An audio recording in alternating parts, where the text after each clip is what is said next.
Michel Viorca, bonjour. Bonjour. La police qui sort les matraques contre des réfugiés à Paris, un producteur dans le 17e arrondissement frappé, des Black Blocs qui ont failli littéralement lyncher un policier samedi à la manifestation contre la loi sécurité globale. Michel Viorca, ma question peut sembler naïve, mais pourquoi tout le monde se tape dessus ? On est dans une situation de crise assez généralisée, mais qui surgit de manière fragmentée. Un jour, c'est les retraites. Le jour d'avant, c'était les gilets jaunes. Le jour d'après, c'était les manifestations antiracistes de cet été. Un autre jour, c'est les manifestations pour le climat. Un autre jour, les manifestations contre les violences subies par les femmes. Je pourrais continuer comme ça. Et donc, si vous voulez, notre pays est fragmenté dans sa capacité de se mobiliser, et les mobilisations ne trouvent pas le traitement politique ou institutionnel qu'elles appellent. Et dans un tel contexte, ce qui se passe, c'est que les problèmes n'étant pas traités, les problèmes n'étant pas débattus là où ils devraient l'être, eh bien, ça prend l'allure de la violence. Alors, pour être un tout petit peu plus précis, quand il y a des problèmes sociaux, le gouvernement ne discute pas vraiment avec les syndicats. C'est avec eux que ces questions se règlent en priorité. Quand il y a des problèmes de débat d'une loi, le gouvernement se comporte très mal avec le Parlement. On vient de le voir avec cette affaire, où ce fameux article 24, il a été question de le discuter au sein d'une commission qui aurait dû être extérieure au Parlement, ce qui était évidemment, ça mettait les parlementaires vent debout.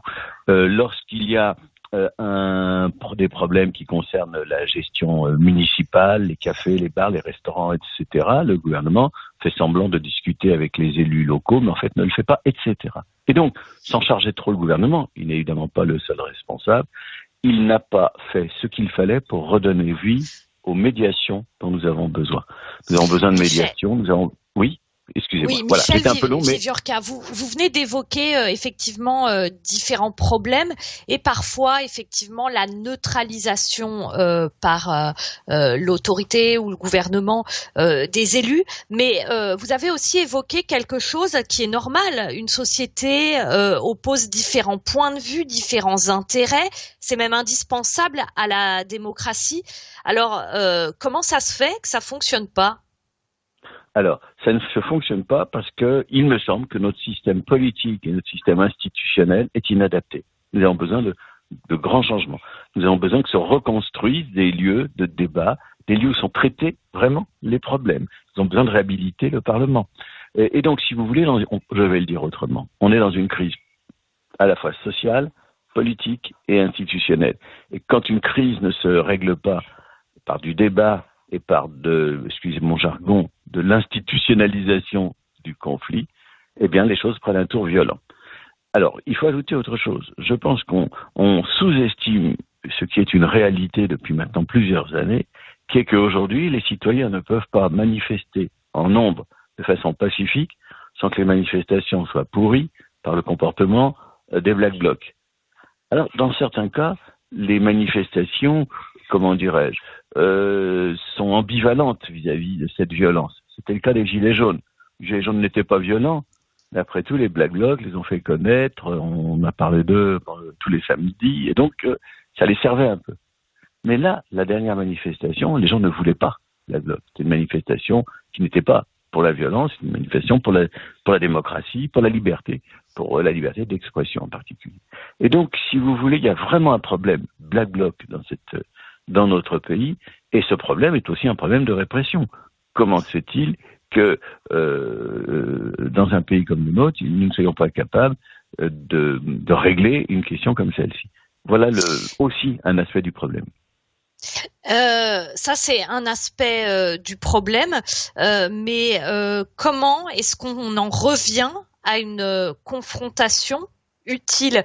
Vous dites il n'y a pas de dialogue, mais enfin il y a quand même des syndicats. À l'époque des Gilets jaunes, on a vu Emmanuel Macron aller lui-même mouiller la chemise et dialoguer.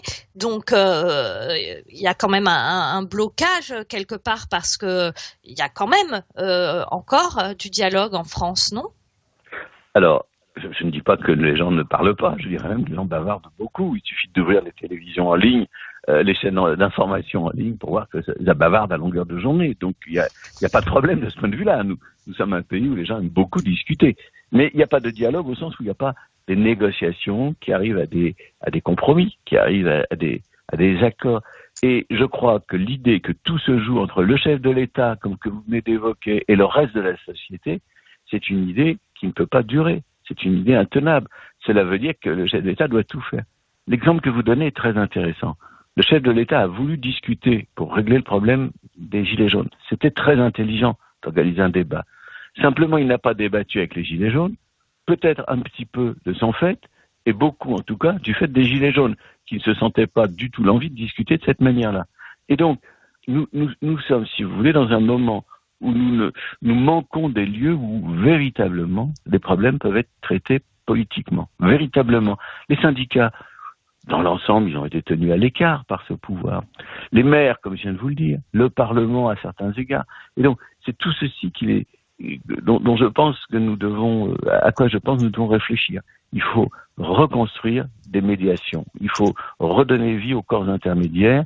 Et je vais le dire un petit peu autrement, nous avons besoin d'un président moins jupitérien, et plus, comment dirais-je, capable d'être au-dessus, de bien démêler et de laisser les acteurs discuter.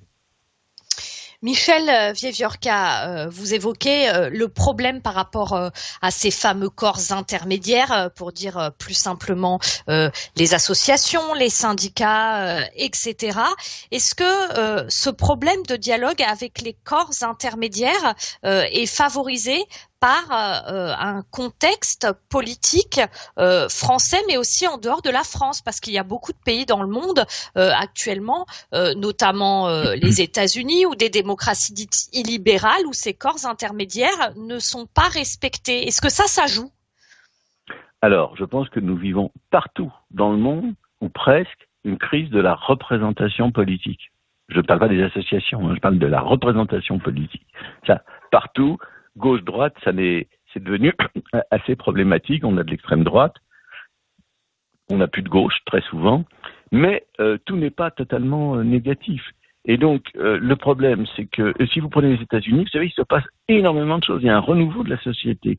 Je pense que la société française, peut-être plus que d'autres, a de la peine à rentrer pleinement dans le XXIe siècle, a de la peine à rentrer pleinement dans la reconstruction je reprends votre expression, des corps intermédiaires qui permettraient de mieux traiter les problèmes de santé à partir de ce que disent les gens d'en bas vers le haut et non pas simplement du haut vers le bas.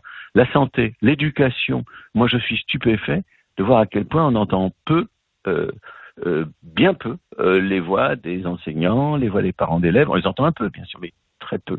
Et donc nous manquons de corps intermédiaires, mais nous manquons aussi d'acteurs sociaux puissants, capables de bien faire entendre leur voix. On n'est plus du tout autant des grands mouvements ouvriers, on n'est plus non plus autant des grands mouvements étudiants. Vous vous rendez compte aujourd'hui, les étudiants, pour prendre un autre exemple, les étudiants vivent dans une situation terrible avec la Covid, terrible.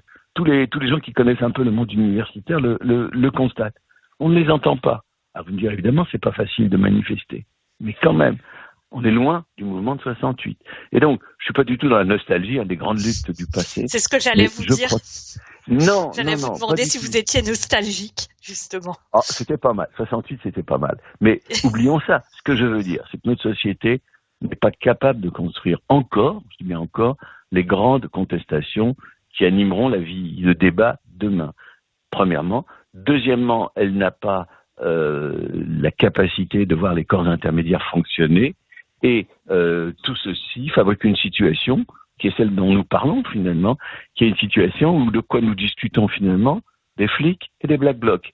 C'est quand même triste de se dire que nos grands problèmes du moment se réduisent à ce genre d'affrontement. C'est quand même très très triste. Michel Wiewiórka, merci d'avoir été avec nous en ligne ce matin sur Judaïque FM pour votre décryptage et vos analyses de la situation. Je rappelle que vous êtes sociologue.